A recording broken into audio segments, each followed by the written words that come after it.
Hello everyone, today we're gonna see how to bypass emulator detected on Pubg.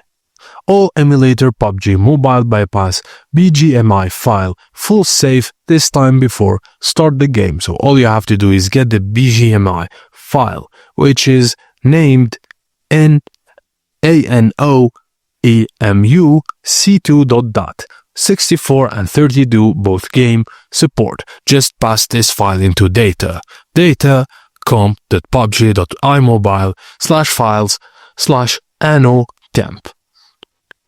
So, if you're experiencing issues with emulators or compatibility, use official emulator support like Game Loop or adjust game settings for smoother performance and check for updates or patches from the official sources. And that's it guys, thank you for watching and please don't forget to like and subscribe for more.